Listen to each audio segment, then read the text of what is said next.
E se eu te dissesse que um rapaz de 17 anos, vendido por seus próprios irmãos por 20 moedas de prata, se tornaria o segundo homem mais poderoso do mundo antigo? Isso não é ficção. Essa é a história de José.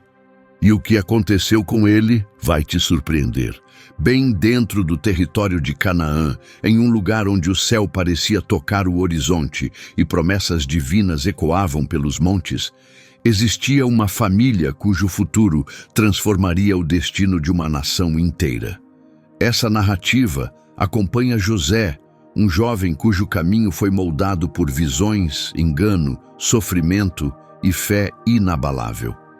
Ele era filho de Jacó, descendente de Isaque, e carregava a linhagem de Abraão. José fazia parte de uma linhagem escolhida por Deus, com a essência da aliança sagrada correndo em seu sangue. Sua história mostra como a providência divina age nos momentos mais sombrios da humanidade, transformando circunstâncias terríveis em oportunidades para cumprir um propósito grandioso. Vamos explorar esse relato impressionante de alguém que começou como um filho querido, foi escravizado por traição e, no fim, tornou-se um dos maiores líderes da antiguidade. Essa narrativa conta a história de José, uma pessoa comum guiada por um Deus extraordinário.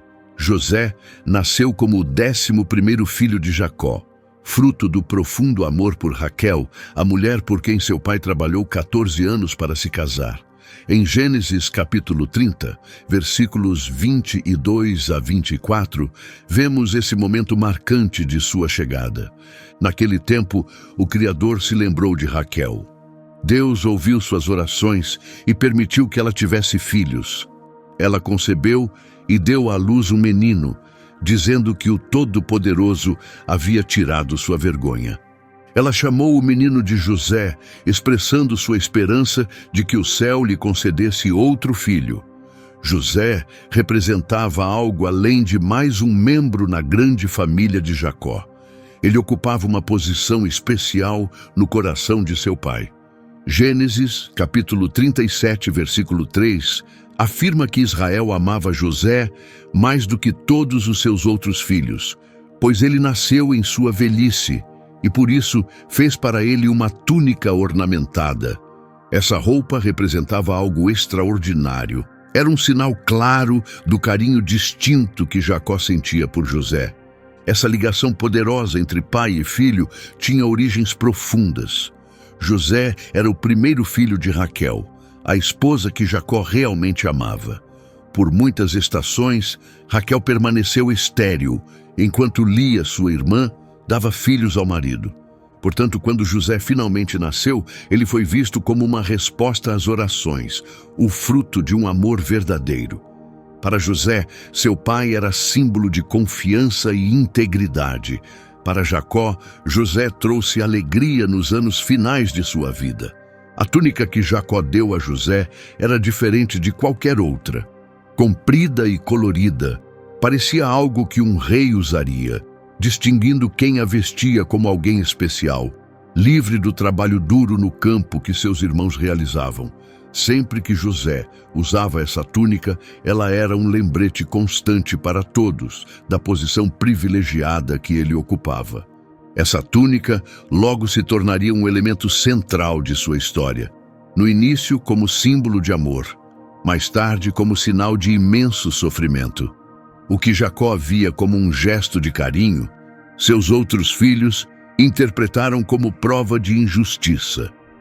A preferência de Jacó alimentou um crescente conflito dentro da família.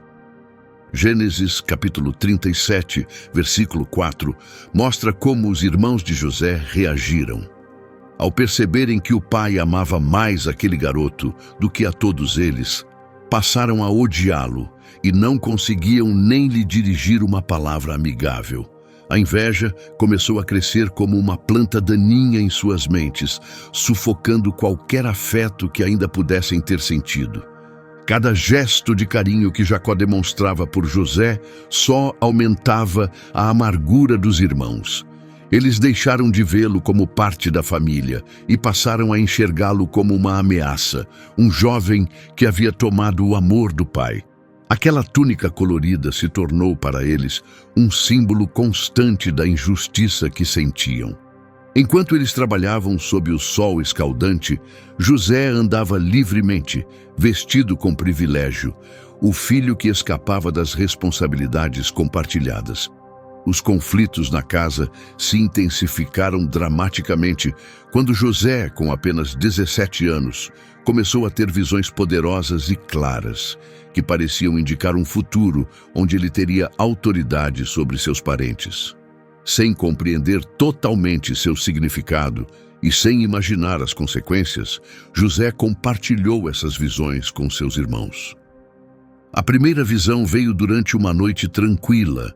Em Gênesis capítulo 37, versículos 5 a 7, José a descreve.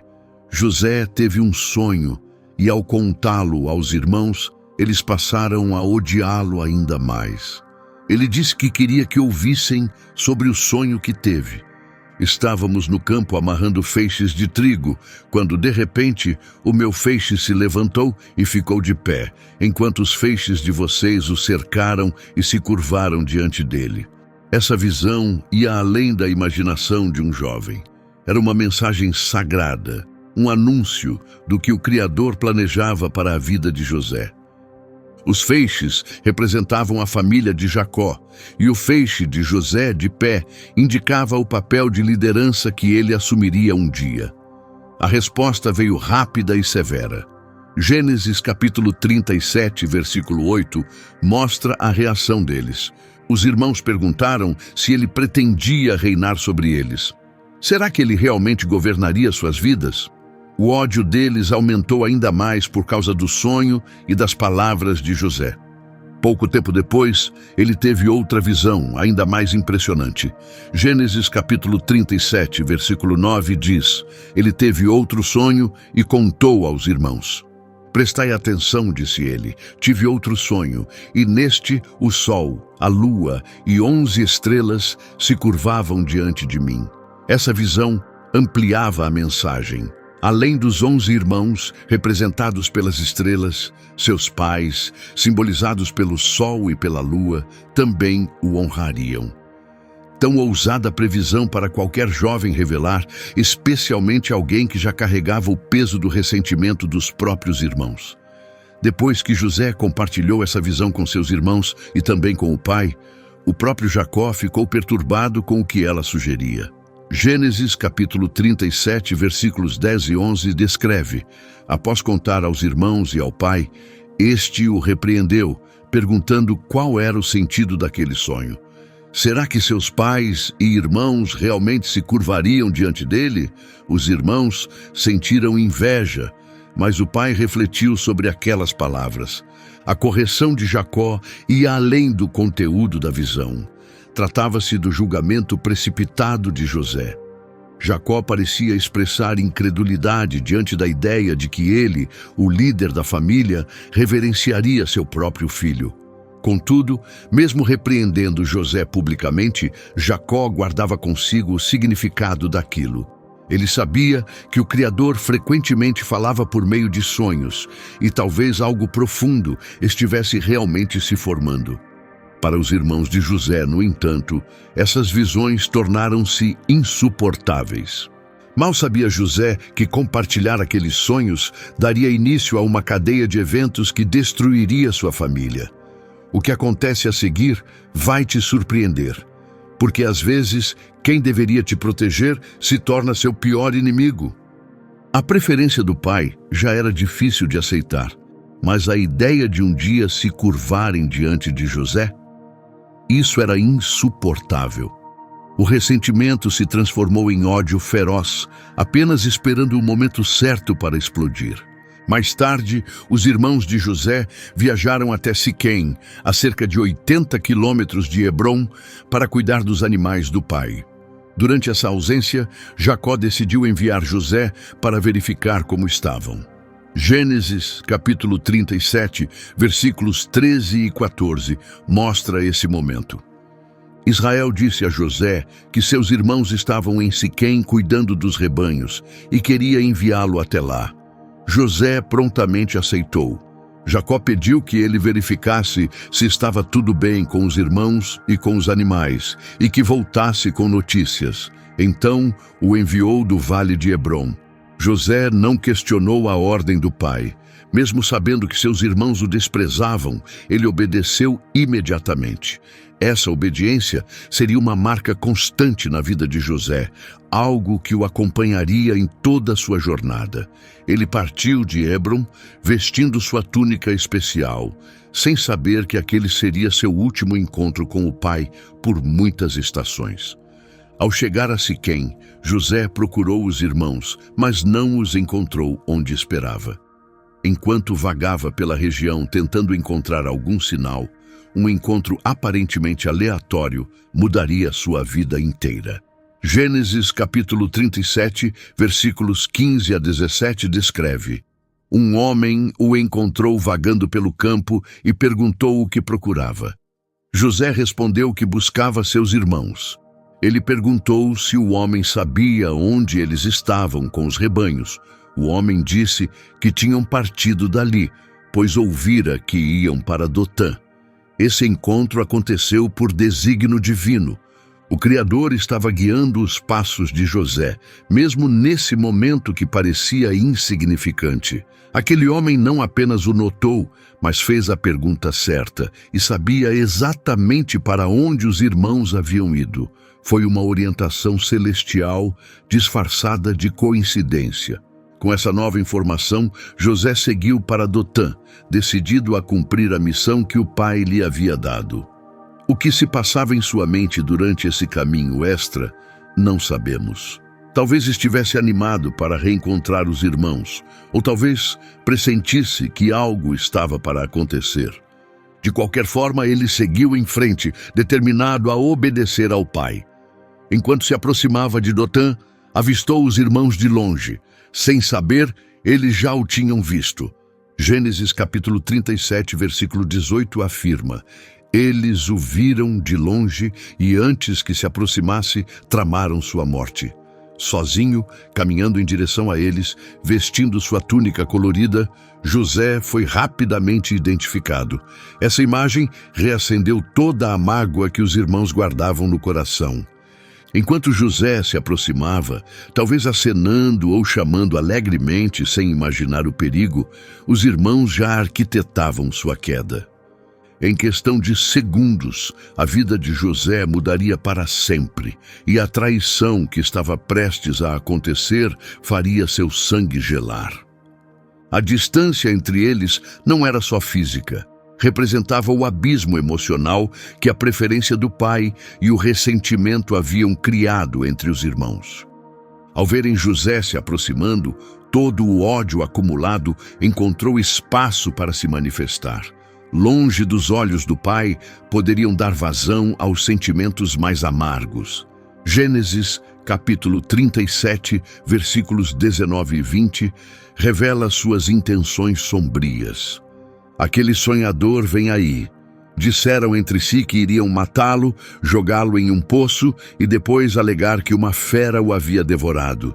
Então, veriam o que aconteceria com seus sonhos. O ódio cegou o julgamento dos irmãos. Deixaram de enxergar ali um membro da família, um irmão de sangue. Só viam o sonhador, o alvo de seu desprezo. O plano deles era cruel, mas direto. Matar José, jogar seu corpo em um poço vazio e inventar uma mentira. Eles acreditavam que isso eliminaria de vez seus sonhos de grandeza. No entanto, os irmãos não estavam totalmente de acordo. Rúben, sendo o primogênito, interveio. Como filho mais velho, ele entendia sua responsabilidade e sabia que teria que enfrentar o pai. Gênesis capítulo 37, versículos 21 e 22, registra sua participação. Ao ouvir sobre o plano, Rúben tentou salvar José das mãos deles. Ele sugeriu que não o matassem. Propôs que evitassem a violência. Sugeriu apenas colocá-lo em um poço no deserto, sem machucá-lo fisicamente. Rúben falava com a intenção de resgatar José mais tarde e levá-lo de volta ao pai. Sua estratégia era mais compassiva, embora ainda bastante falha. Pretendia voltar sozinho depois, tirar José do poço e levá-lo em segurança para casa. Porém, ele não teve coragem de confrontar diretamente os irmãos, optando por uma solução intermediária, algo que no fim não funcionou. Sem saber do plano contra si, José finalmente chegou ao encontro dos irmãos. O que aconteceu a seguir foi imediato e brutal. Gênesis capítulo 37, versículos 23 e 24 narram os eventos. Quando José se aproximou, os irmãos arrancaram sua túnica, aquela túnica ornamentada, e o agarraram, lançando-o dentro de um poço. O poço estava vazio, não havia água alguma. É difícil imaginar o terror e a confusão que José sentiu naquele momento. Pouco antes, ele cumpria uma missão satisfeito por obedecer ao pai, e de repente foi agarrado, teve sua túnica, símbolo do amor paterno, arrancada e foi jogado num buraco seco. Esse poço, escavado na pedra para recolher água da chuva, estava seco naquela época do ano. Era profundo e escuro, e José não tinha como sair sozinho. O jovem que sonhava com grandeza agora estava preso no subsolo, olhando para cima e vendo os rostos dos irmãos, não com carinho, mas com desprezo. Dentro daquele buraco, certamente José gritou e implorou por compaixão. Muitos anos depois, seus irmãos se lembrariam daquele momento com profunda culpa. Em Gênesis capítulo 42, versículo 21, eles reconhecem que estavam pagando pelo que haviam feito ao irmão. Eles se lembravam de seu sofrimento quando ele implorava por piedade, mas não o ouviram. Os apelos desesperados de José foram ignorados. Todos, com exceção de Rúben, haviam endurecido o coração. Depois de jogá-lo no poço, os irmãos sentaram-se para comer, como se nada tivesse acontecido. Isso demonstrava uma indiferença impressionante, uma completa falta de empatia. Mas durante a refeição, algo inesperado aconteceu. Um evento que mudaria o rumo da história. Gênesis capítulo 37, versículo 25, diz que, enquanto comiam, avistaram uma caravana de ismaelitas vindo de Gileade. Os camelos traziam especiarias, bálsamos e resinas aromáticas e viajavam rumo ao Egito. Esses comerciantes seguiam uma antiga rota comercial entre a Mesopotâmia e o Egito, cruzando o território de Canaã. Ao verem a caravana, Judá, um dos irmãos, teve uma ideia. Ele a apresentou como uma alternativa menos cruel, embora na prática servisse tanto para eliminar José quanto para satisfazer sua própria ganância. Gênesis capítulo 37, versículos 26 e 27 documentam sua proposta. Judá perguntou aos irmãos que vantagem teriam ao matar José e esconder o crime. Ele sugeriu vendê-lo aos ismaelitas sem sujar as mãos com sangue.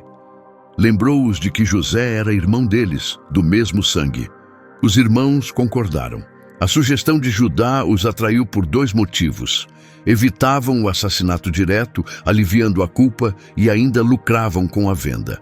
Além disso, enviar José ao Egito garantiria que ele não voltaria para contar a verdade a Jacó.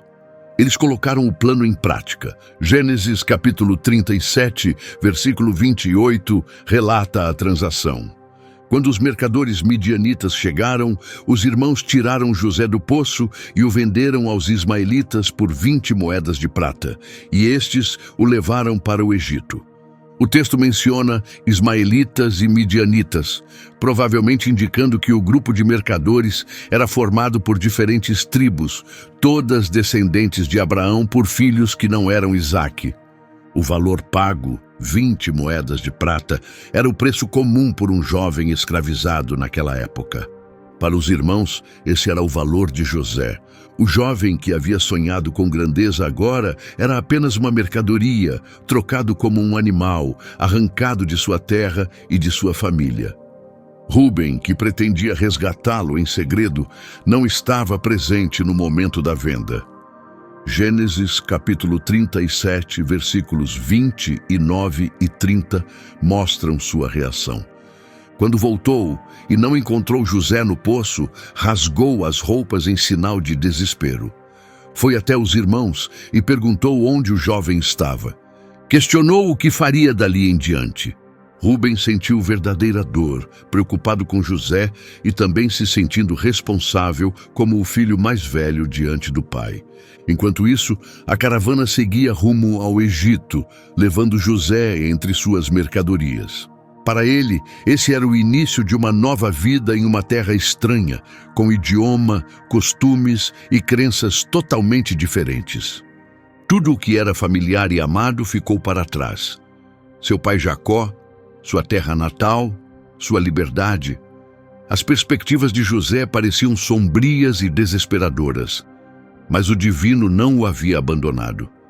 Mas é aqui que a história toma um rumo inacreditável. O que parecia ser o fim era, na verdade, apenas o começo de algo extraordinário. Na verdade, por meio dessa terrível injustiça, o Criador começava a cumprir aquelas visões que antes havia dado a José. Após a partida de José para o Egito, os irmãos precisaram lidar com a parte restante de seu plano. Como explicariam ao pai a ausência do filho preferido? Decidiram criar uma mentira elaborada para enganar Jacó. Gênesis capítulo 37, versículos 31 e 32 explicam as ações enganosas deles. Pegaram a túnica de José, mataram um cabrito e mergulharam a túnica no sangue do animal. Levaram a túnica ornamentada ao pai, dizendo que a haviam encontrado. Pediram que ele verificasse se pertencia ao filho. Aquela túnica colorida, antes símbolo do carinho de Jacó por José, tornava-se agora peça central de um plano cruel. Os irmãos evitaram dizer diretamente que José havia morrido. Simplesmente apresentaram a prova e deixaram que Jacó tirasse suas próprias conclusões. Uma enganação ainda mais perversa por ser indireta. Ao se encontrarem com o pai, poucas palavras foram necessárias. Apenas entregaram a túnica ensanguentada, fingindo incerteza quanto ao dono da peça. Foi um gesto de frieza calculada, feito para que Jacó chegasse por conta própria à pior conclusão possível, sem que eles precisassem mentir diretamente. Jacó reagiu exatamente como os irmãos esperavam. Gênesis capítulo 37, versículo 33, mostra seu reconhecimento imediato. Ele identificou a túnica e declarou que pertencia ao filho. Concluiu que uma fera selvagem o havia devorado. Acreditou que José havia sido destruído de forma brutal. Jacó chegou exatamente à conclusão que os irmãos queriam. Sua dor foi insuportável. Gênesis capítulo 37, versículos 34 e 35 retratam sua tristeza intensa. Jacó rasgou as próprias roupas, vestiu pano de saco e chorou por seu filho durante muitos dias. Todos os filhos tentaram consolá-lo, mas ele recusava ser consolado. Disse que desceria ao túmulo, ainda em luto por seu filho. Assim, o pai continuou a chorar por ele. As Escrituras mostram um homem totalmente destruído pela tristeza. Rasgar as vestes e vestir saco eram sinais visíveis de luto profundo na cultura deles. Mas a dor de Jacó ia além dos rituais. Era um sofrimento que rejeitava consolo, uma dor que ele dizia carregar até a morte. A realidade dura era que todos os filhos tentaram confortá-lo, até mesmo aqueles que haviam vendido José e criado toda aquela mentira. Agiam como se compartilhassem da dor do pai, enquanto escondiam a verdade. José, na verdade, ainda estava vivo, sendo levado ao Egito como escravo. Jacó declarou que choraria até reencontrar o filho na eternidade, mostrando sua decisão de passar o resto da vida em tristeza. Perder José, seu filho favorito, o filho de Raquel, a mulher que ele mais amava, causou uma ferida que ele acreditava ser permanente. Ele não fazia ideia de que um dia descobriria a verdade. José estava vivo e ocupava uma posição de grande autoridade no Egito. Enquanto Jacó mergulhava em tristeza interminável, os irmãos seguiam com suas vidas, carregando o peso de sua culpa. Haviam se livrado do irmão que tanto invejavam, mas o custo foi alto. Viver anos com o peso da mentira e presenciar o sofrimento contínuo do pai. Enquanto Jacó chorava sem cessar, acreditando que seu filho estava morto, José chegava ao Egito como escravo. Sua vida havia mudado por completo em poucos dias. O jovem amado agora era um estrangeiro escravizado em terra estranha. Mesmo assim, José não estava sozinho. Gênesis capítulo 39, versículo 1, descreve a chegada de José ao Egito. Ele foi levado para lá e um egípcio chamado Potifar, oficial do faraó e capitão da guarda, comprou José dos ismaelitas que o haviam levado. Potifar era um homem de posição elevada, comandante das guardas do faraó. Isso colocava José dentro da casa de alguém com grande influência no Egito. Nesse ambiente estranho e pagão, coisas extraordinárias começaram a acontecer. Gênesis capítulo 39, versículos 2 e 3, afirmam que o Senhor estava com José, e ele prosperava na casa de seu senhor egípcio. O dono percebeu que o Senhor estava com ele e que tudo o que José fazia era bem-sucedido. Esse é um ponto crucial na história de José. Mesmo em meio ao que parecia um desespero absoluto, longe de casa, como escravo, sem liberdade, as Escrituras deixam claro que o Senhor estava com ele. A presença divina na vida de José ia além de um consolo espiritual. Ela se manifestava com resultados visíveis. Tudo o que José fazia dava certo. A ponto de um egípcio, que nem sequer seguia o Deus de José, perceber que havia algo especial naquele jovem hebreu. As habilidades de José eram notáveis e ele logo ganhou a confiança de Potifar. Gênesis capítulo 39, versículo 4, afirma que José conquistou a aprovação de seu senhor e passou a servi-lo como assistente pessoal. Potifar o designou responsável por sua casa, entregando todos os bens sob sua administração. Para um escravo estrangeiro recém-comprado, receber autoridade sobre toda a propriedade era algo absolutamente notável. A ascensão de José dentro da casa de Potifar continuou. Gênesis capítulo 39, versículos 5 e 6, explicam que após nomeá-lo administrador de sua casa e bens, a bênção do Senhor repousou sobre tudo que Potifar possuía por causa de José. A bênção divina se estendia a toda a casa e também aos campos. Assim, Potifar entregou tudo o que tinha nas mãos de José. Com José cuidando de tudo, ele só se preocupava com sua própria alimentação, uma expressão que provavelmente se refere aos assuntos pessoais, especialmente à esposa, o que logo se tornaria relevante. As Escrituras ainda fazem outra observação sobre José. Ele era bem apessoado e de boa aparência. Esse detalhe, aparentemente pequeno, torna-se importante em seguida, pois a aparência de José logo atrairia a atenção indesejada da esposa de Potifar. A situação de José na casa de Potifar parecia estável. Apesar de ser escravo, ele tinha grande autoridade e confiança. Mas sua aparência, combinada à posição que ocupava, logo traria novos desafios. Gênesis capítulo 39, versículo 7, aponta o início desse problema. Com o tempo, a esposa de seu senhor começou a olhar para José com outros olhos e o convidou a deitar-se com ela. Ela não se contentava em apenas observá-lo à distância.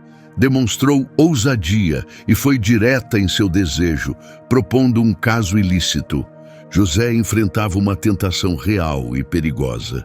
Jovem, longe de casa, num ambiente com valores morais distintos e sendo perseguido por uma mulher com influência, a esposa de seu patrão. Muitos em sua posição teriam cedido. Mas José demonstrou impressionante integridade moral.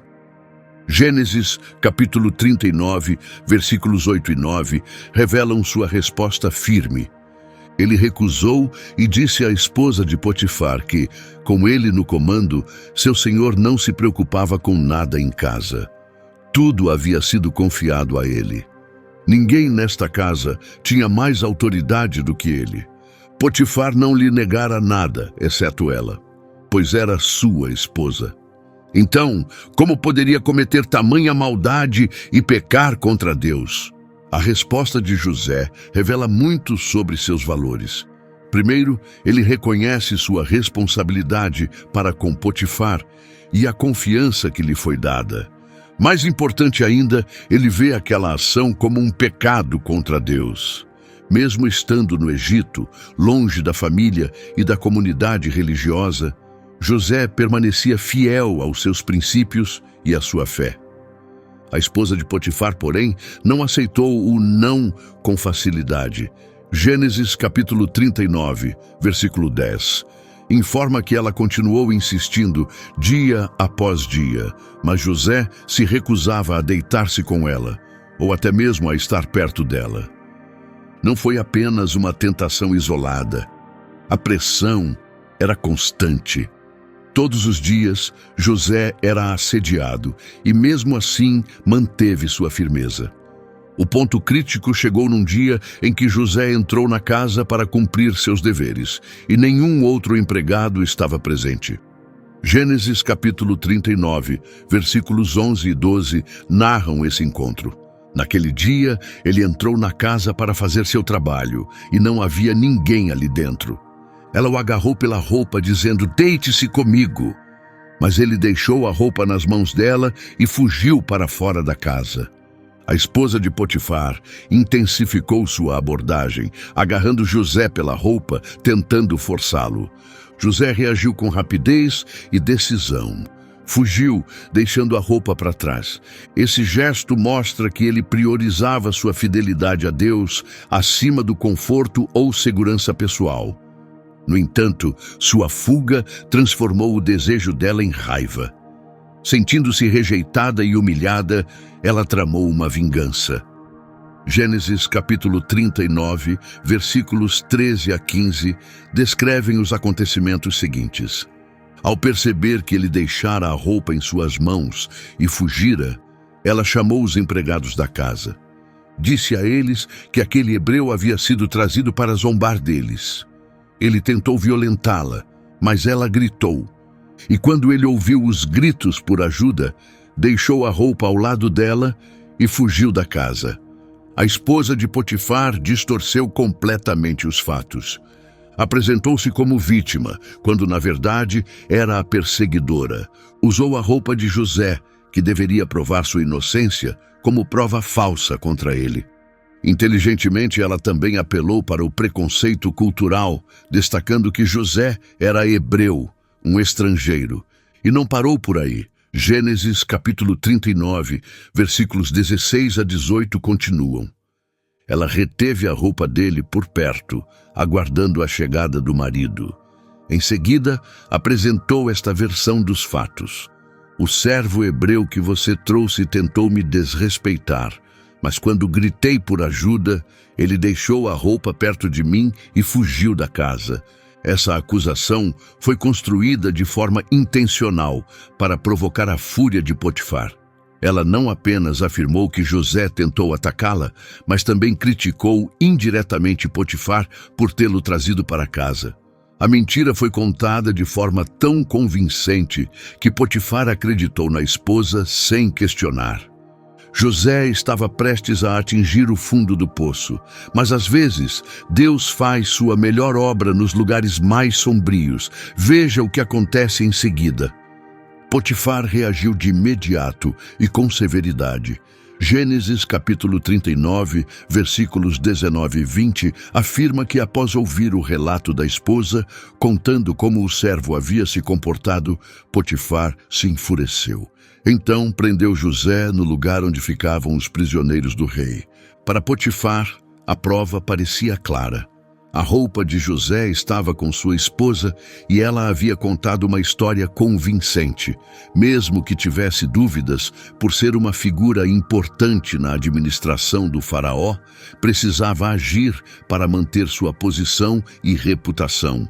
José, o jovem que já havia sofrido ao ser vendido como escravo e conquistado seu lugar na casa de Potifar, agora enfrentava outra queda devastadora.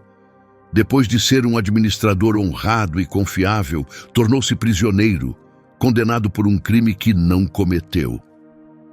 Mais uma vez, enfrentava a injustiça da sociedade. O lugar onde José foi preso não era um cárcere comum. Abrigava os prisioneiros do rei, provavelmente uma prisão de segurança máxima para criminosos, ligados ao governo ou pessoas que ofenderam o palácio. Para José, esse era mais um momento profundo de dor. Mesmo assim, nesse período sombrio, a Escritura traz esperança. Gênesis capítulo 39, versículo 21, diz que a presença divina permaneceu com José, demonstrando bondade e garantindo o favor do chefe da prisão. Mesmo encarcerado, o Criador permaneceu ao lado de José. Assim como Potifar havia percebido algo especial nele, o chefe da prisão também reconheceu isso rapidamente. Da mesma forma que a túnica colorida despertara inveja nos irmãos e sua aparência chamara a atenção da esposa de Potifar, agora era a natureza de José que brilhava, mesmo nas sombras da prisão egípcia. O propósito divino em sua vida continuava se desenrolando, apesar das injustiças e dificuldades. A prisão do faraó não era comum. Esse lugar severo abrigava membros desonrados do palácio. Ali, isolado de tudo o que conhecia, José iniciou mais uma fase da vida, acusado injustamente. As paredes frias e úmidas daquela prisão poderiam destruir o ânimo de qualquer pessoa, mas José se mostrou diferente. Segundo Gênesis capítulo 39, versículo 21, a presença divina continuava com ele, mostrando compaixão e garantindo o favor do chefe da prisão. Mesmo nas profundezas do cárcere, o Criador não havia o abandonado. O chefe responsável por todos os prisioneiros rapidamente percebeu algo especial naquele jovem hebreu.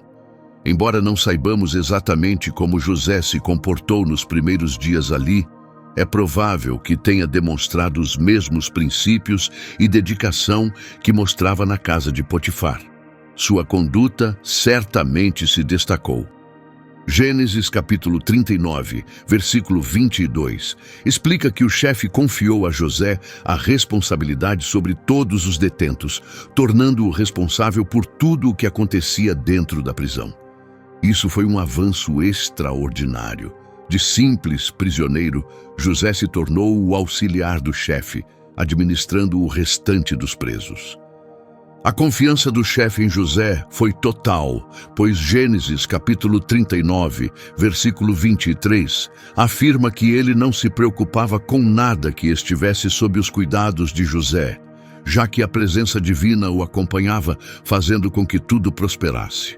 Essa situação reflete o que acontecera na casa de Potifar.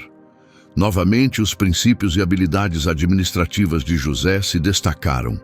É impressionante como a Escritura destaca repetidamente um detalhe essencial.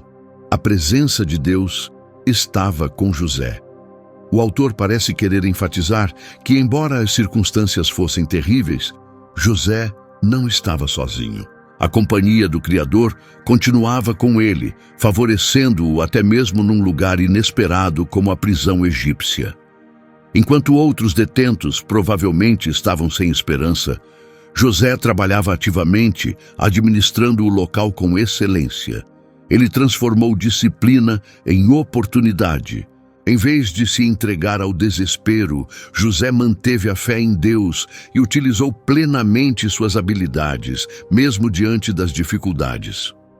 Com o tempo, após assumir a administração da prisão, 2 novos prisioneiros importantes chegaram. Eles não eram pessoas comuns. Eram figuras de destaque na administração do faraó. Gênesis capítulo 40, versículos de 1 a 3, conta que, algum tempo depois, o copeiro e o padeiro do rei do Egito ofenderam seu senhor. O faraó ficou furioso com eles, o copeiro Mor e o padeiro Mor, e mandou prendê-los sob a supervisão do capitão da guarda, na mesma prisão onde José estava.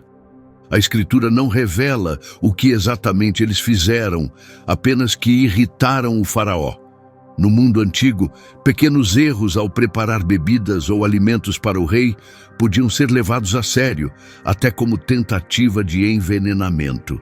Seja qual for o erro, foi grave o suficiente para enfurecer o faraó e levá-los à prisão. Como autoridades importantes, esses homens ficaram sob a supervisão de José.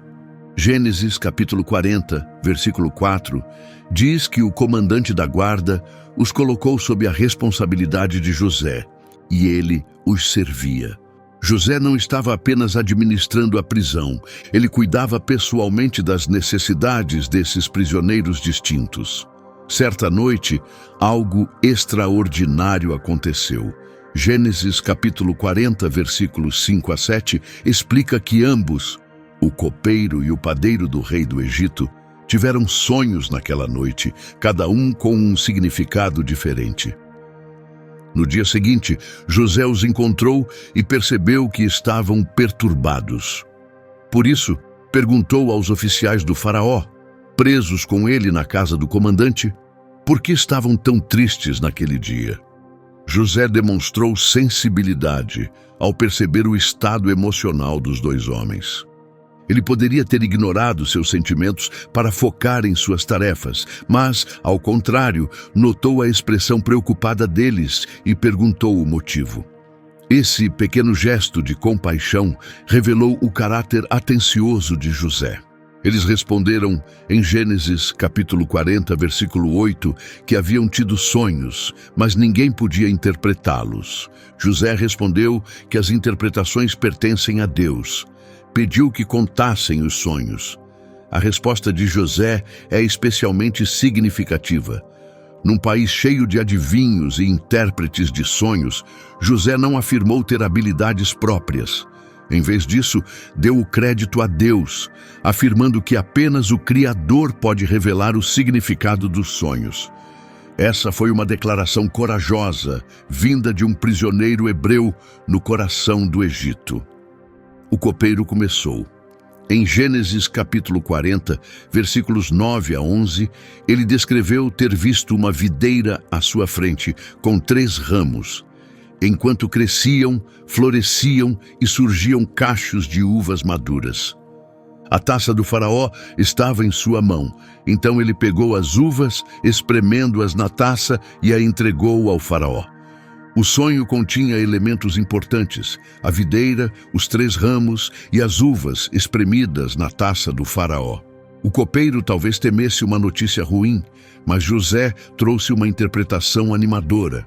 Em Gênesis capítulo 40, versículos 12 e 13, José explicou que os 3 ramos representavam 3 dias.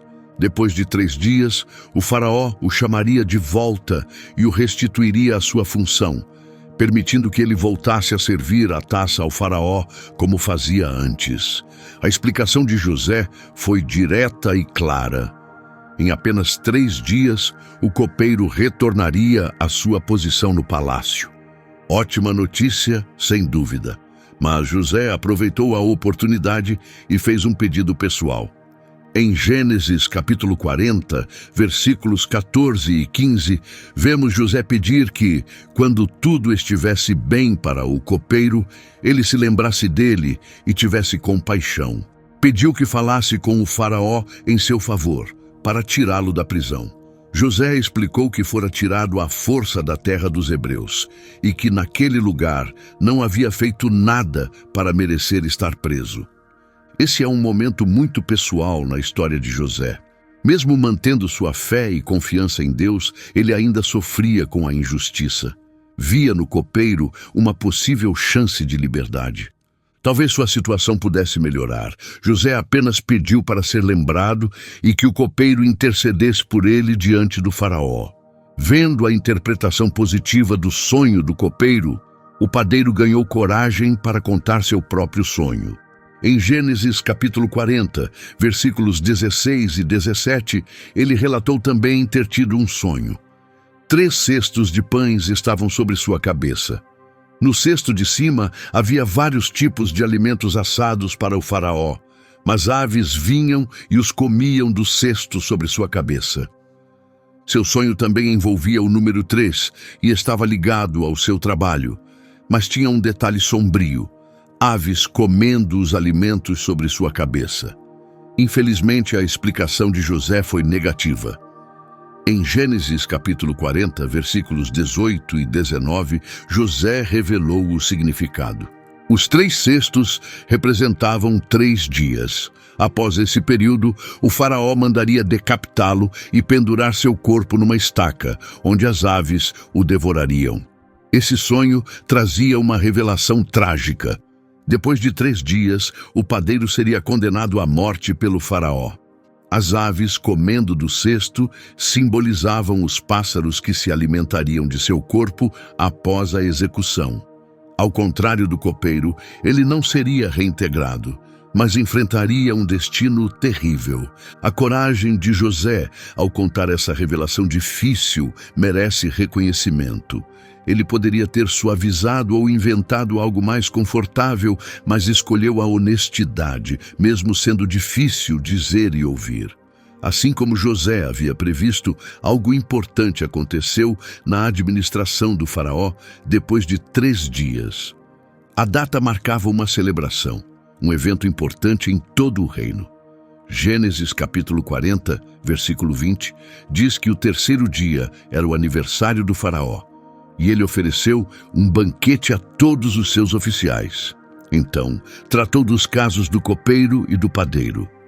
A celebração de aniversário do faraó, diante de suas autoridades, foi uma ocasião ideal para decisões importantes. Durante as festividades, cercado por seus oficiais, o faraó anunciou o destino dos 2 prisioneiros.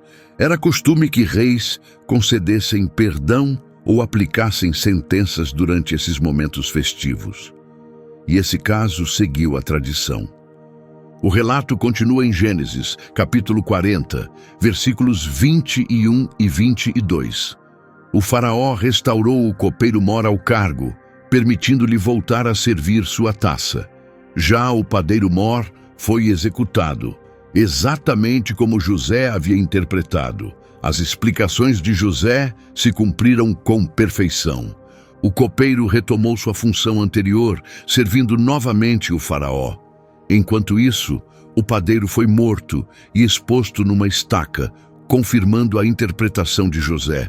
O cumprimento preciso desses sonhos provou que José possuía uma habilidade verdadeiramente divina. Ele não fazia apenas suposições ou interpretações humanas. O significado dos sonhos foi revelado por Deus através dele. Para o copeiro, esse momento foi de alegria e restauração. Ele retornou ao palácio, retomou suas funções e talvez tenha agradecido às divindades egípcias pela boa sorte. Para o padeiro, aquele dia trouxe a tragédia que José havia previsto. E quanto a José? Será que o copeiro, ao recuperar seu cargo, mencionou o jovem hebreu ao faraó? Será que a porta da cela de José finalmente se abriria? Infelizmente, os acontecimentos seguiram outro rumo. Gênesis capítulo 40, versículo 23, afirma que o copeiro mor não se lembrou de José. Ele o esqueceu completamente. 2 anos. José ainda esperaria mais 2 anos angustiantes naquela prisão. Mas Deus estava preparando algo grandioso. O próximo sonho a ser interpretado mudaria o destino de nações. Ler essa parte é quase doloroso. Depois de José ter ajudado o copeiro, interpretado seu sonho e lhe dado esperança no meio de uma prisão difícil, ele foi simplesmente esquecido quando o copeiro voltou à vida palaciana. Talvez, em meio à alegria de sua restauração, o copeiro tenha se distraído com os prazeres e comodidades do palácio. Ou talvez tenha preferido não mencionar a ajuda de um hebreu preso. A Escritura não detalha os motivos, mas Gênesis, capítulo 41, versículo 1, revela que 2 anos completos se passaram até que o faraó tivesse um sonho. Isso mostra que José continuou esquecido na prisão por 2 anos inteiros, após os acontecimentos com o copeiro e o padeiro. 2 anos esperando. 2 anos de aparente abandono. Nesse período, José tinha por volta de 30 anos. Toda a sua juventude foi vivida longe de casa, primeiro como escravo. Para muitos, esse tempo de espera e sofrimento destruiria qualquer esperança restante. Mas Deus ainda não havia terminado a história de José. Na verdade, os acontecimentos mais impressionantes ainda estavam por vir. Passaram-se 2 anos inteiros com José preso, até que algo extraordinário aconteceu no palácio. O próprio faraó, o líder supremo do Egito, considerado um deus entre os egípcios, teve sonhos perturbadores que ninguém conseguia interpretar. Gênesis capítulo 41, versículos de 1 a 4, relata o primeiro sonho. 2 anos depois, o faraó sonhou que estava à beira do rio Nilo. De repente, 7 vacas gordas e saudáveis saíram do rio e começaram a pastar entre os juncos. Depois delas, surgiram outras 7 vacas, feias e magras, que se posicionaram ao lado das primeiras à beira do rio. Então, as vacas magras e feias devoraram as 7 vacas gordas e saudáveis. Em seguida, o faraó acordou. Foi um sonho notável. O Nilo era a base da vida no Egito e o gado representava prosperidade e multiplicação. No entanto, nesse sonho, algo anormal aconteceu. As vacas fracas e doentes devoraram as fortes e saudáveis. Essa cena perturbadora indicava uma quebra no equilíbrio da natureza. O faraó voltou a dormir, mas teve outro sonho igualmente estranho. Gênesis capítulo 41, versículos de 5 a 7, descreve esse segundo sonho. 7 espigas de trigo, cheias e boas, cresciam num mesmo caule. Depois delas, surgiram outras 7 espigas, mirradas e queimadas pelo vento leste. As espigas ressecadas devoraram as 7 espigas boas. E então o faraó acordou. Esse foi mais um sonho. Mais uma vez os elementos do sonho estavam ligados à sobrevivência egípcia, agora com o trigo, base da alimentação. Novamente, uma sequência preocupante. O fraco e sem valor sobrepujou o forte e valioso. Esses sonhos deixaram o faraó profundamente inquieto. Gênesis, capítulo 41, versículo 8, afirma que pela manhã ele estava perturbado e mandou chamar todos os magos e sábios do Egito. Contou os sonhos a eles, mas ninguém pôde explicá-los. O Egito era conhecido por seus magos, líderes religiosos e intérpretes de sonhos. O faraó tinha acesso aos mais preparados e sábios do país. Eles consultaram registros antigos, invocaram os deuses egípcios, aplicaram todo o conhecimento possível para entender os sonhos do rei.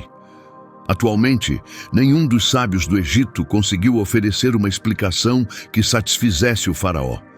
Sua preocupação certamente aumentava a cada tentativa frustrada. No Egito Antigo, sonhos, especialmente os claros, simbólicos e recorrentes, eram considerados mensagens divinas. A incapacidade dos estudiosos em interpretá-los sugeria algo extraordinário, além da compreensão tradicional egípcia. Enquanto o palácio mergulhava em caos, desesperado por respostas, José continuava esquecido na prisão. Mas em 24 horas, tudo mudaria. O prisioneiro esquecido estava prestes a se tornar o homem mais poderoso do Egito. Veja como isso aconteceu. Deus não o havia esquecido. A hora de sua libertação estava se aproximando. Os sonhos do faraó, com mensagens idênticas expressas por imagens diferentes, tinham um propósito. Eles não eram apenas reflexos da inquietação de um imperador ou problemas digestivos. Eram mensagens divinas. não destinadas aos magos egípcios com seus conhecimentos falhos, mas a um jovem hebreu que confiava no Deus verdadeiro. O período de prisão de José se aproximava do fim, e os sonhos inquietantes do faraó seriam o catalisador de sua liberdade. Deus havia passado anos preparando José por meio de dificuldades, moldando-o para este momento exato, quando ele seria chamado a explicar o que os mais sábios do Egito não conseguiam compreender. Como todos os estudiosos falharam em decifrar os sonhos do faraó, o palácio se encheu de tensão e preocupação. Nesse momento crucial, o copeiro finalmente se lembrou de José.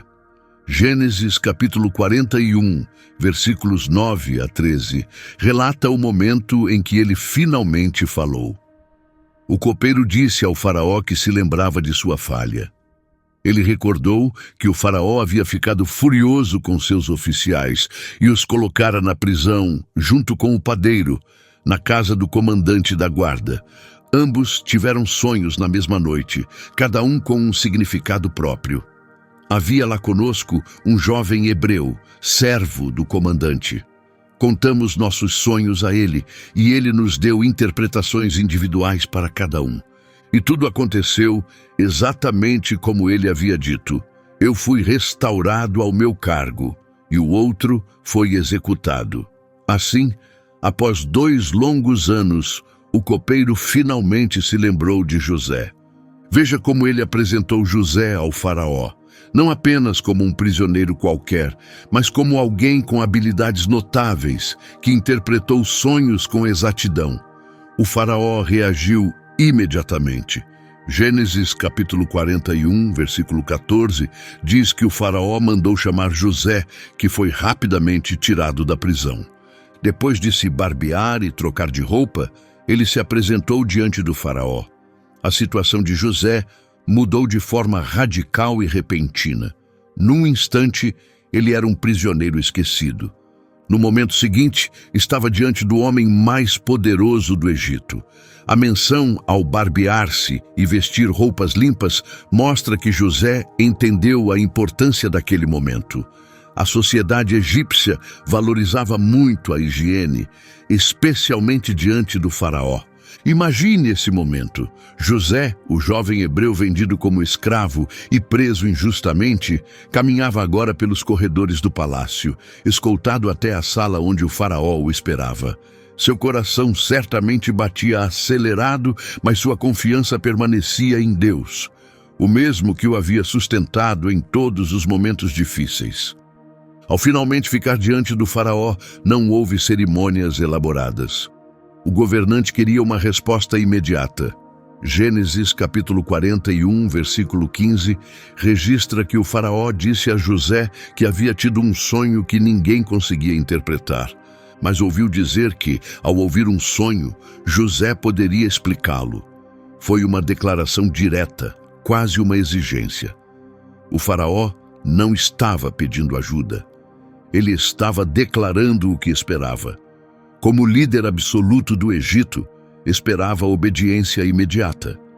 A resposta de José, no entanto, revelou uma humildade extraordinária. Em Gênesis capítulo 41, versículo 16, José respondeu ao faraó que ele mesmo não possuía tal habilidade, mas que Deus daria ao faraó a resposta que ele desejava. Essa resposta mostra o verdadeiro caráter de José. Mesmo diante do homem mais poderoso do mundo conhecido, ele não tentou se autopromover ou tomar crédito. Ele apontou para Deus. Isso foi uma atitude corajosa no Egito, onde havia muitos deuses, e o próprio faraó era considerado uma divindade. José afirmou com confiança que o Deus hebreu, acima dos deuses egípcios, acima dos magos e acima dele mesmo, daria a interpretação. Isso demonstrou fé e humildade que provavelmente surpreenderam o faraó, acostumado com conselheiros bajuladores. Apesar da grandeza da autoridade egípcia ou da seriedade do momento, José manteve seus princípios e fé. Ele sabia que toda a habilidade vinha de Deus e reconheceu isso de imediato. O faraó, talvez curioso com essa resposta inesperada ou simplesmente desejando uma explicação, continuou descrevendo seus sonhos com detalhes. Agora, José precisava confiar que o mesmo Deus que o havia ajudado na prisão o ajudaria mais uma vez, desta vez diante do trono do Egito. Após ouvir com atenção os sonhos do faraó, José imediatamente começou a explicá-los. Ele falou com segurança e precisão, originadas unicamente do divino. Gênesis capítulo 41, versículos 25 a 28, registram o início da explicação de José. Ele disse ao faraó que os dois sonhos comunicavam a mesma mensagem. Deus havia mostrado ao faraó o que estava prestes a acontecer. As 7 vacas saudáveis representavam 7 anos, assim como as 7 espigas boas também simbolizavam 7 anos. Ambas as visões transmitiam a mesma revelação. As 7 vacas magras e feias, que surgiram depois, representavam 7 anos, assim como as 7 espigas ressecadas e queimadas pelo vento leste. Esses elementos indicavam 7 anos de fome. José explicou que os 2 sonhos eram, na verdade, uma única mensagem, repetida para enfatizar sua veracidade e importância. As vacas e espigas representavam anos, 7 de abundância e 7 de fome extrema. A repetição do sonho com imagens diferentes revelava uma decisão divina definitiva. Continuando, em Gênesis, capítulo 41, versículos 29 a 31, José detalhou que viriam 7 anos de grande prosperidade em toda a terra do Egito, seguidos por 7 anos de fome. Toda a abundância seria esquecida, pois a fome destruiria a terra. A prosperidade não seria sequer lembrada, pois a fome que viria seria extremamente severa.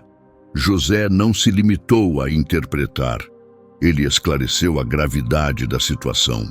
A fome seria tão devastadora que apagaria qualquer memória dos anos prósperos. Seria uma crise sem precedentes, com potencial de destruir toda a nação.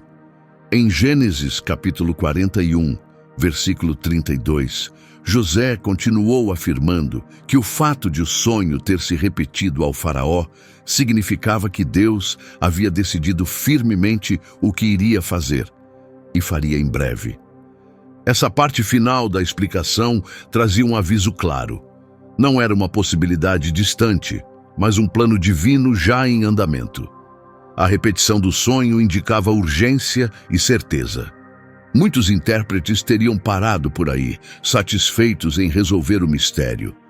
Mas José foi além. Ele ofereceu conselhos práticos.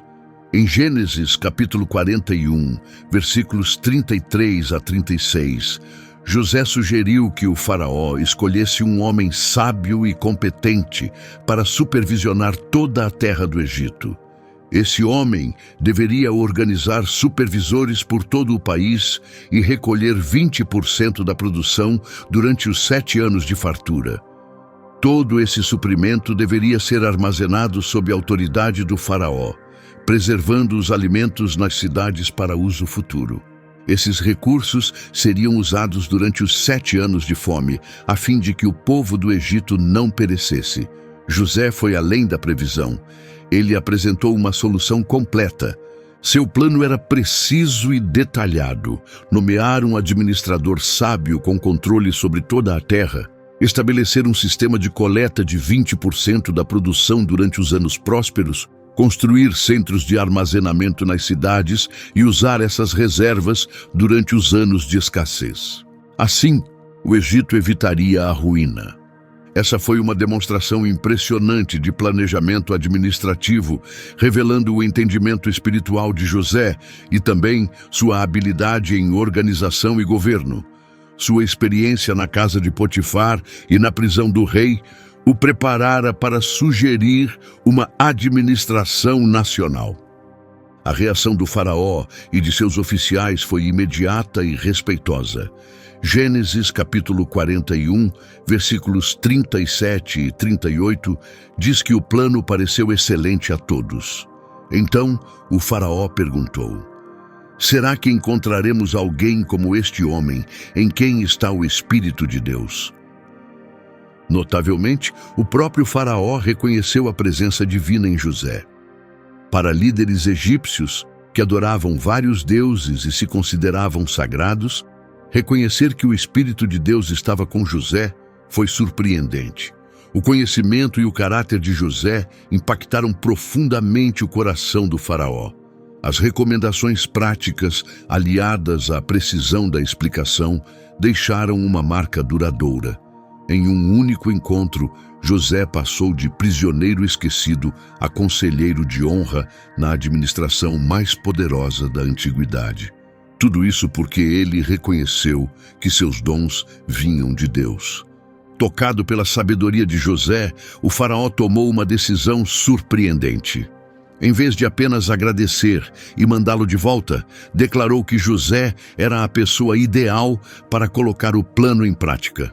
Gênesis, capítulo 41, versículos 39 e 40, registra a declaração do Faraó.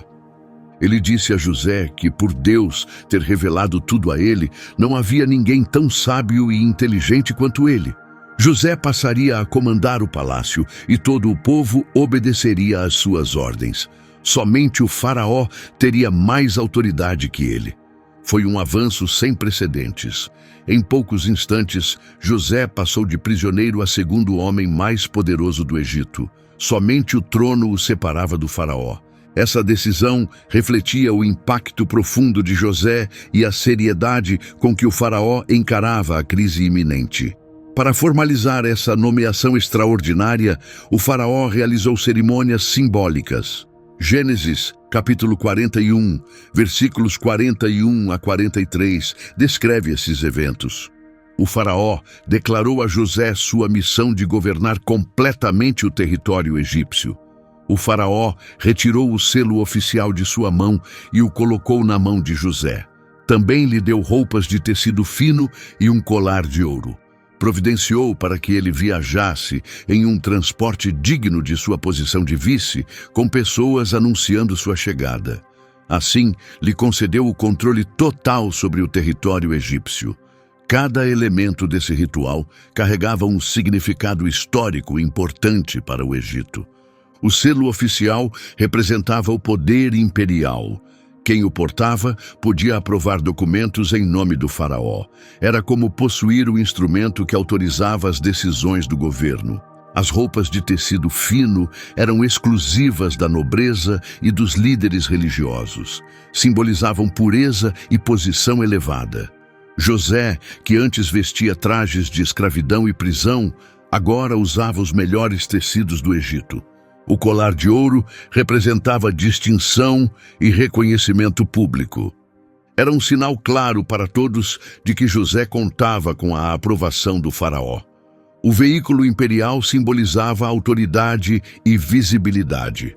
José agora tinha permissão para percorrer todo o Egito em nome do Faraó. Os anunciadores pedindo passagem mostravam a todos que José havia deixado de ser um estrangeiro desprezado para se tornar alguém digno de honra. O Faraó, então, estabeleceu oficialmente o novo cargo de José. Em Gênesis capítulo 41, versículo 44, ele declara ser o Faraó, mas que ninguém poderia agir no Egito sem a permissão de José. Essa declaração estabeleceu seu domínio total. Tudo no Egito dependia do consentimento de José. Um poder quase absoluto foi concedido a alguém que antes era escravo e prisioneiro. A vida de José não poderia ter mudado de forma mais radical. Para integrá-lo totalmente à cultura egípcia, o Faraó tomou mais duas ações importantes. Primeiro, deu a José um nome egípcio. Gênesis capítulo 41, versículo 45, explica que o Faraó chamou José de Zafenate-Paneia e organizou seu casamento com Asenate, filha de Potífera, sacerdote de On. O nome Zafenate-Paneia provavelmente significava aquele que revela mistérios ou mensagem divina. Isso reconhecia o talento especial de José para interpretar visões. Esse novo nome facilitava a aceitação de José pelos egípcios, já que nomes estrangeiros poderiam causar resistência.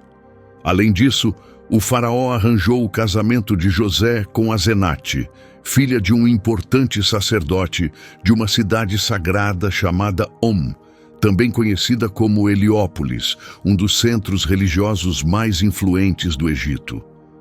Essa união ligava José à liderança espiritual egípcia, elevando ainda mais sua posição social. José havia chegado ao Egito como um escravo pobre, vendido por seus próprios irmãos. Agora, por meio de eventos guiados por Deus, ele praticamente se tornava um rei, com um novo nome, uma esposa de linhagem nobre e autoridade sobre todo o país. A história de José mostra de forma poderosa como Deus transforma situações difíceis em oportunidades para realizar grandes propósitos. José começou imediatamente a pôr seu plano em prática. 7 anos de fartura estavam por vir, mas a fome também chegaria, tornando cada momento de preparação valioso. Gênesis capítulo 41, versículos 46 a 49, descreve as primeiras ações de José. José tinha 30 anos quando começou a servir ao faraó no Egito. Depois de sair da presença do faraó, ele percorreu todo o país.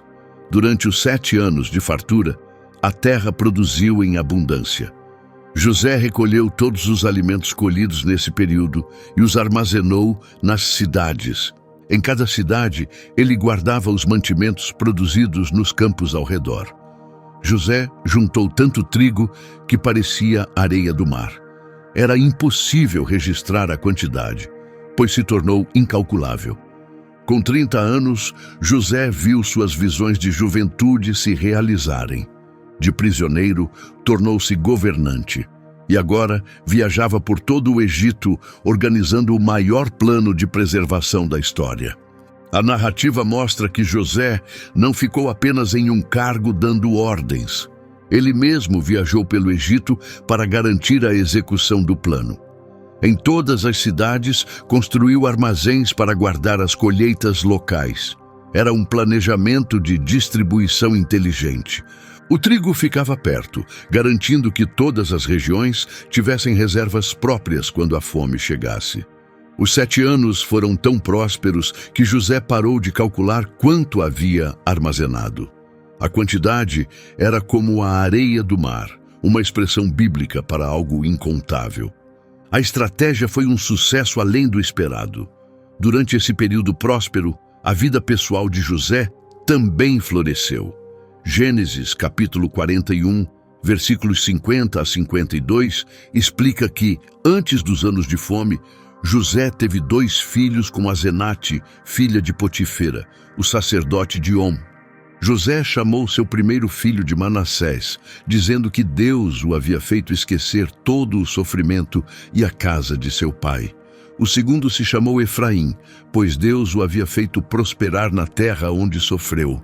Os nomes dos filhos revelam muito sobre o estado emocional e espiritual de José nesse período. Manassés significa aquele que faz esquecer.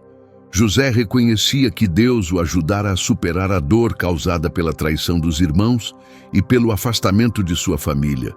José não havia apagado essas memórias, como veremos depois. Mas a dor já não o dominava, graças ao propósito divino. Efraim significa duplamente produtivo. Esse nome reconhecia a transformação divina das dificuldades de José em sucesso. Após anos de escravidão e prisão, José agora tinha prestígio, família e vivia com propósito. As intenções malignas de seus irmãos se tornaram bênção pelas mãos de Deus.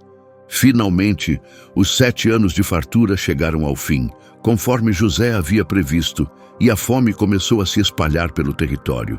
Gênesis capítulo 41, versículos 53 e 54, explicam que os 7 anos de fartura no Egito terminaram, e então começaram os 7 anos de fome, exatamente como José dissera. A fome atingiu todos os territórios vizinhos, mas em todo o Egito ainda havia alimento. Essa fome não afetou apenas o Egito. Ela se estendeu a regiões próximas também. Foi uma emergência em larga escala, envolvendo vários países e populações. Mesmo assim, graças ao plano de José, o Egito estava mais preparado do que os outros. O povo reagiu rapidamente. Gênesis capítulo 41, versículos 55 e 56, continua dizendo que, ao sentirem a fome, os egípcios pediram alimento ao faraó. O faraó mandou que todos procurassem José e obedecessem às suas ordens. Quando a fome se espalhou pelo país, José abriu os armazéns e vendeu trigo aos egípcios, pois a fome era severa em toda a terra. O plano funcionou exatamente como previsto. Quando o povo sentiu fome, o faraó não se preocupou. Apenas os encaminhou a José, que tinha controle total da situação. José acessou os armazéns com os suprimentos dos anos de fartura e iniciou a distribuição sistemática do trigo. É importante notar que a Escritura afirma que José vendeu o trigo. Isso indica que era um comércio controlado, não uma distribuição gratuita. Provavelmente, isso evitava desordem, acúmulo ou desperdício. Também garantia a continuidade do programa durante os 7 anos prolongados de fome. A emergência era tão grave que ultrapassou as fronteiras do Egito. Gênesis capítulo 41, versículo 57, afirma que todos os países iam ao Egito para comprar trigo com José, pois a fome era intensa em todo o mundo. Essa passagem final prepara o cenário para o próximo grande acontecimento da história de José: a reconciliação com seus irmãos. A fome global acabou atingindo Canaã, onde viviam Jacó e os demais familiares de José. A crise que poderia destruir o Egito acabou preservando o país e permitindo a proteção e restauração da família de José. O plano inspirado por Deus de José funcionou perfeitamente. De prisioneiro esquecido, ele se tornou o protetor de uma nação inteira e, sem saber, protegia também sua própria família. Sua jornada do poço à realeza estava quase completa, mas Deus ainda tinha mais capítulos reservados para esse homem fiel. A fome que José havia previsto se espalhou além das fronteiras egípcias. Chegou às regiões vizinhas, incluindo Canaã, onde estavam Jacó e os outros filhos. Com a escassez de alimentos, Jacó soube que havia trigo no Egito. Em Gênesis capítulo 42, versículos 1 e 2, vemos que essa notícia chegou até eles. Ao saber da existência de trigo no Egito, Jacó questionou seus filhos sobre sua inação. Disse que ouvira que havia trigo no Egito. Ordenou que fossem até lá comprar mantimentos para que sobrevivessem e não morressem. Jacó enviou 10 filhos ao Egito para adquirir alimentos, mas manteve Benjamim, o mais novo, em casa. Gênesis capítulo 42, versículo 4, diz que Jacó evitou mandar Benjamim, irmão de José, com os outros, temendo que algo ruim lhe acontecesse. Benjamim era o único filho restante de Raquel, além de José. Por isso, Jacó o protegia com extremo cuidado após a perda de José. Quando os irmãos chegaram ao Egito, encontraram José, assim como todos os outros compradores de trigo. Gênesis capítulo 42, versículos 6 e 7, relata esse encontro. José era o administrador do território, o responsável por vender trigo a todos. Assim, quando os irmãos se apresentaram a ele, curvaram-se diante dele. Ao vê-los, José os reconheceu, mas fingiu não conhecê-los e falou com dureza. 20 anos depois de terem o vendido, a situação havia se invertido por completo. O que José faz em seguida vai te deixar sem palavras. Esse é um momento marcante da história. As visões que José teve na juventude, que tanto irritaram seus irmãos, agora se cumpriam. Eles se curvaram diante dele como os feixes da visão original. Mesmo assim, José não se revelou imediatamente. Em vez disso, acusou-os de espionagem. Gênesis capítulo 42, versículo 9, diz que ele se lembrou das visões e os chamou de espiões. Alegou que estavam ali para observar os pontos fracos do país. Os irmãos protestaram fortemente, dizendo que eram filhos de um mesmo pai, vindos de Canaã. José manteve a acusação e os prendeu por 3 dias. Depois, propôs uma forma de verificar a verdade.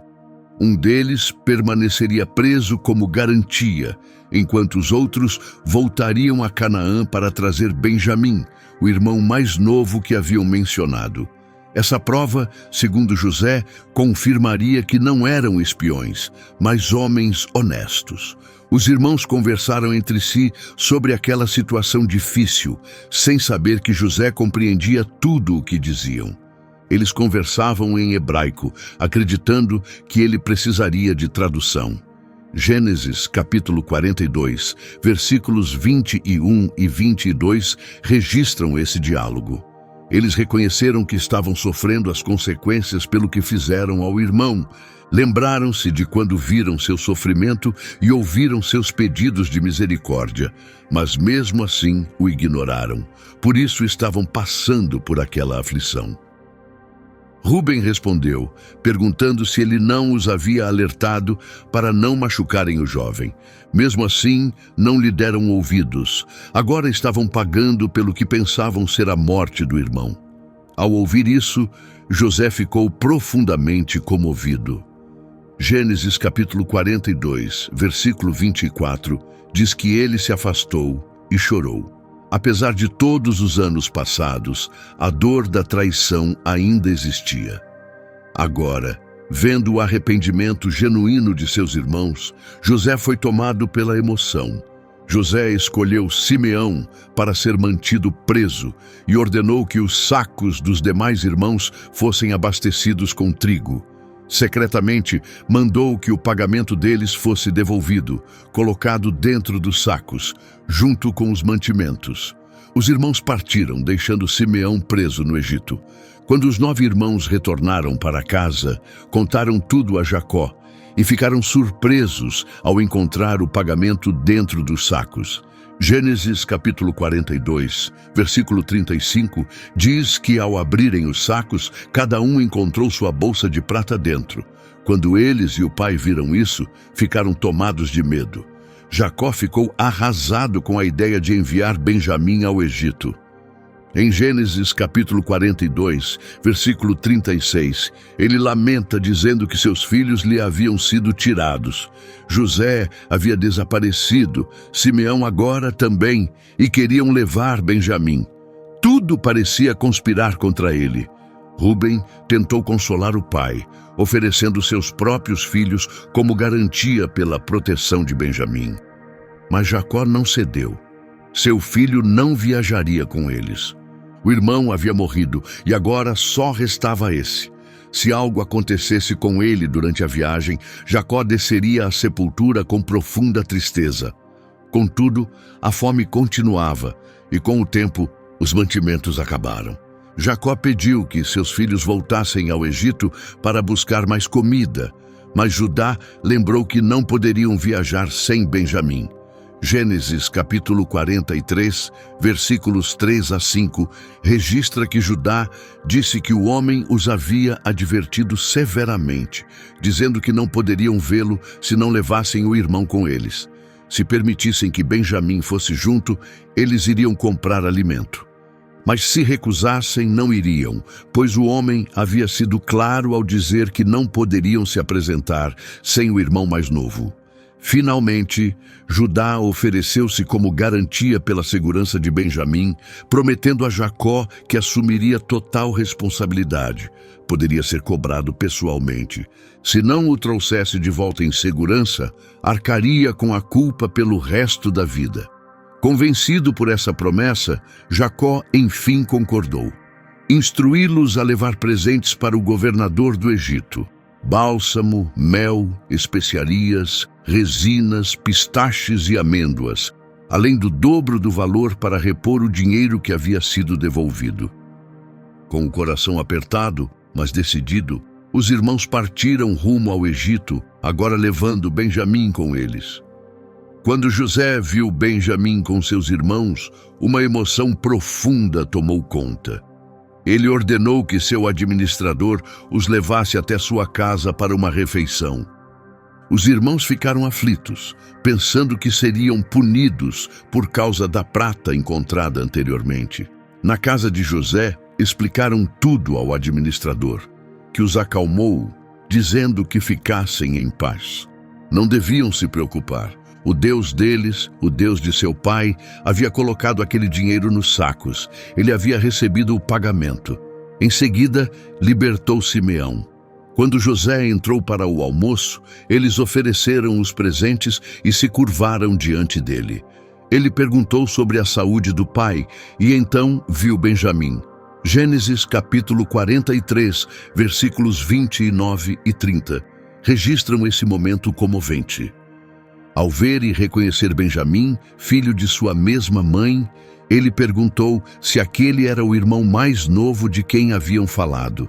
Desejou que Deus o abençoasse. Profundamente tocado ao ver seu irmão, José saiu rapidamente em busca de privacidade para chorar. Entrou em seu quarto e chorou ali. Durante o banquete, José organizou os irmãos por ordem de nascimento, do mais velho ao mais novo, deixando-os impressionados. Como aquele governante egípcio sabia suas idades exatas. Depois, serviu a Benjamim uma porção 5 vezes maior que a dos outros, observando atentamente se havia algum resquício de inveja entre eles. No dia seguinte, José ordenou que os sacos fossem novamente abastecidos com trigo, devolvendo o dinheiro como antes. Porém, dessa vez, acrescentou algo mais. Seu próprio copo de prata foi colocado no saco de Benjamim. Pouco após a partida, José mandou seu administrador persegui-los e acusá-los de roubo. Certos de sua inocência, os irmãos declararam que, se algum deles estivesse com o copo, deveria morrer, e os demais se tornariam escravos. Quando o copo foi encontrado no saco de Benjamim, eles rasgaram as roupas em desespero. Retornando à casa de José, Judá se adiantou com um apelo emocionado, oferecendo-se para ficar como escravo no lugar de Benjamim. Em Gênesis capítulo 44, versículos 18 a 34, Judá relata toda a situação, falando do amor de Jacó por Benjamim e explicando que a ausência do jovem certamente causaria a morte do pai idoso. A declaração final de Judá revela uma profunda transformação de caráter. Ele pediu permissão para permanecer como escravo no lugar do jovem, permitindo que Benjamim voltasse com os irmãos. Como ele poderia encarar o pai sem a presença do filho mais novo? Não suportaria ver o sofrimento do pai. Isso mostra uma mudança impressionante em relação ao Judá, que anos antes havia sugerido vender José como escravo. Agora, ele se oferecia para se tornar escravo no lugar de Benjamim, para protegê-lo. Esse gesto de sacrifício e amor fraternal tocou profundamente José. Ele não conseguiu conter suas emoções. Prepare-se para um dos momentos mais poderosos de perdão já registrados. Se isso não te emocionar, nada mais vai. Gênesis capítulo 45, versículos 1 e 2, explica que José não conseguiu mais se conter diante dos servos e mandou todos saírem. Assim, ninguém permaneceu no local quando José se revelou aos irmãos. Ele chorou tão alto que os egípcios ouviram e a notícia chegou à casa do faraó. Tomado pela emoção, José finalmente revelou sua identidade. Disse que era José. Perguntou se seu pai ainda estava vivo. Os irmãos ficaram tão surpresos que não conseguiram responder.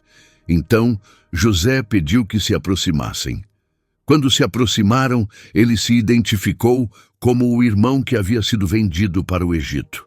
Mas pediu que não se entristecessem nem se sentissem culpados, pois tudo aquilo fazia parte do plano divino para preservar vidas.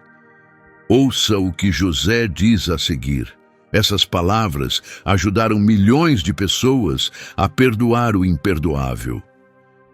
Esse é um dos trechos mais poderosos das Escrituras. José não guardava amargura pelos anos de escravidão e prisão injusta. Ao contrário, ele via a mão de Deus em todos os acontecimentos. Gênesis, capítulo 45, versículos 7 e 8, registra sua explicação. Deus o havia enviado à frente deles para preservar sobreviventes na terra e salvar vidas por meio de um grande livramento. Portanto, não foram os irmãos que o enviaram, mas sim Deus. José avisou que ainda restavam 5 anos de fome e orientou que seus irmãos trouxessem o pai e toda a família para o Egito, onde ele cuidaria de todos. Ele abraçou Benjamim chorando, depois abraçou cada um dos irmãos, e então conversaram juntos. Emocionado, o faraó soube da chegada dos irmãos de José e ficou satisfeito. Ofereceu o melhor território do Egito e mandou carruagens para ajudar na mudança da família e dos bens. Quando os irmãos chegaram a Canaã e contaram que José estava vivo e governava todo o Egito, o pai inicialmente não acreditou. Gênesis, capítulo 45, versículos 26 e 27, diz que eles informaram que José ainda vivia e era governante de todo o Egito. Jacó ficou atônito, sem acreditar, mas ao ouvir as palavras de José e ver as carruagens enviadas para levá-los, seu espírito reviveu. Jacó, também chamado Israel, decidiu então viajar ao Egito para ver o filho amado antes de morrer. Ao passar por Berseba, Deus lhe apareceu à noite e disse ser o Deus de seu pai. Mandou que não temesse descer ao Egito, pois ali ele se tornaria uma grande nação. Deus estaria com ele no Egito e certamente o traria de volta. José estaria ao seu lado quando seus olhos se fechassem. Com 130 anos de idade, Jacó partiu rumo ao Egito com toda a sua família, 70 pessoas ao todo. José preparou sua carruagem e foi até Gósen encontrar o pai. Gênesis capítulo 46, versículos 29 e 30, relata essa reconciliação emocionante.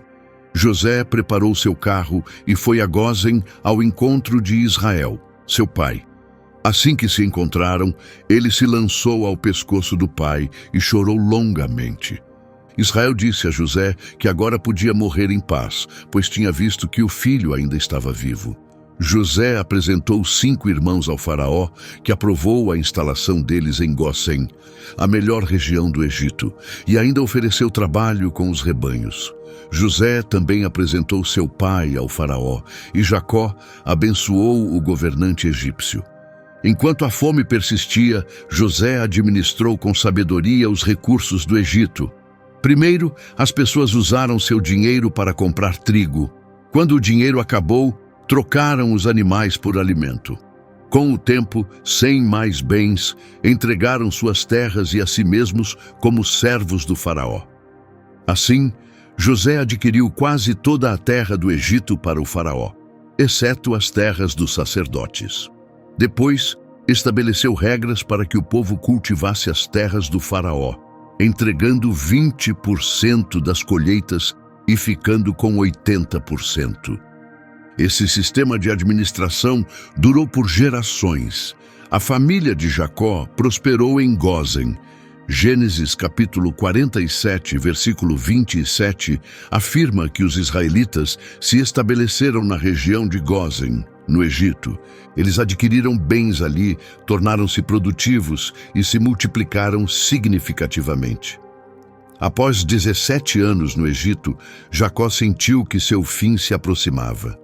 Chamou José, pedindo que não fosse sepultado no Egito, mas que seus restos fossem levados à terra de seus antepassados.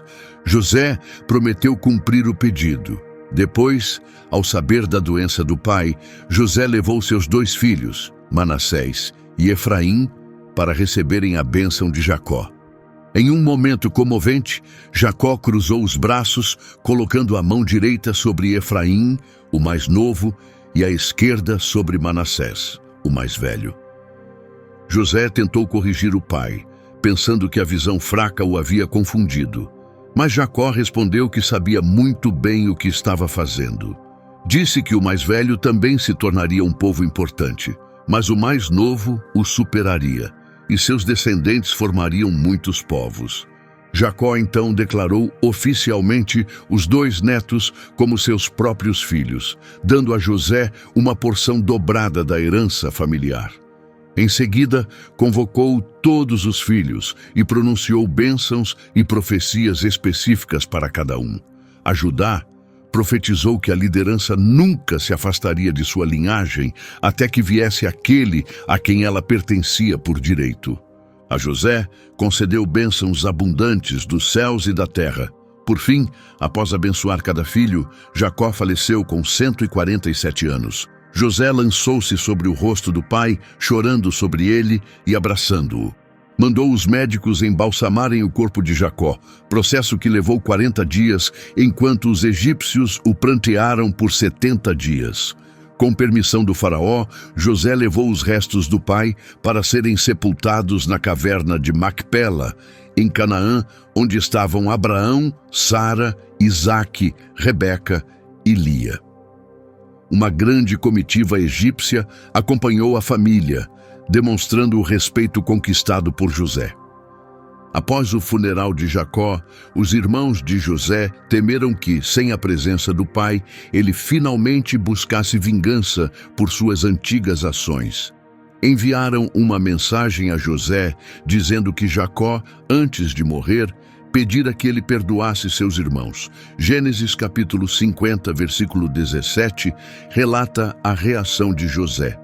Ao receber a mensagem, José chorou. Depois, seus irmãos vieram pessoalmente, prostraram-se e disseram que estavam dispostos a se tornar seus servos. A resposta de José, em Gênesis capítulo 50, versículos 19 a 21, revela a grandeza de sua fé e caráter.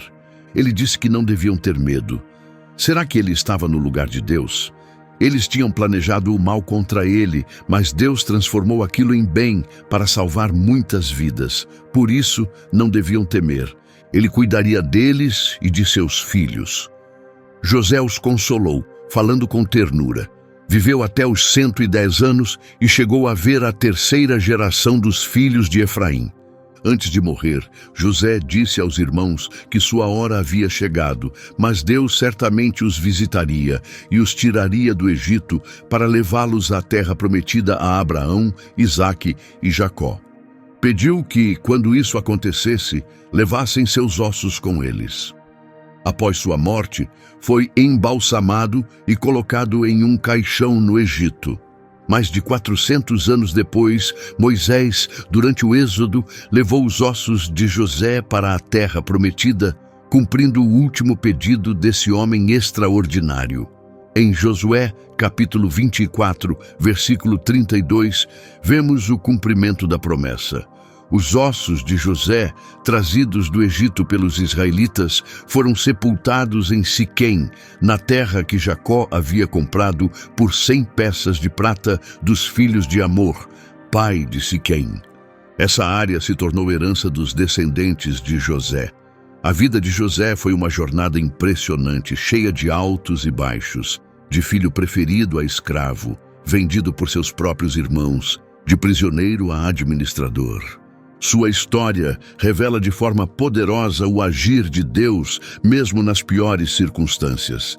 Em cada desafio, José manteve seus princípios e sua fé. O jovem que teve grandes visões, viveu para vê-las se realizarem de maneiras inesperadas.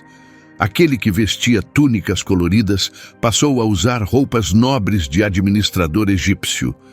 E ainda mais impressionante foi sua capacidade de perdoar quem o feriu, reconhecendo a mão de Deus até mesmo nos momentos mais dolorosos da vida. Ao dizer aos irmãos que eles planejaram o mal, mas Deus planejou o bem, José revelou uma verdade espiritual profunda que vai além de sua própria história. Por meio de sua vida, Deus preservou a família de Israel durante uma fome severa, permitindo seu crescimento e multiplicação no Egito. Começando com uma tragédia familiar, a história termina com salvação e os fundamentos para o nascimento de uma nação. Mas aqui está a parte que vai te surpreender. Essa história não é apenas história antiga. O mesmo Deus que transformou a prisão de José em um palácio ainda está agindo hoje. E o que ele fez por José, ele pode fazer por você. Querido amigo, você que acompanhou tudo até aqui, saiba que a história de José ensina que, mesmo nos momentos mais difíceis da vida, Deus tem propósitos maiores. José foi do poço à prisão, da prisão à realeza. Passou por traição, venda, acusações falsas, abandono, mas manteve sua fé e seus princípios. Quando finalmente revelou sua identidade aos irmãos, disse algo que merece reflexão profunda.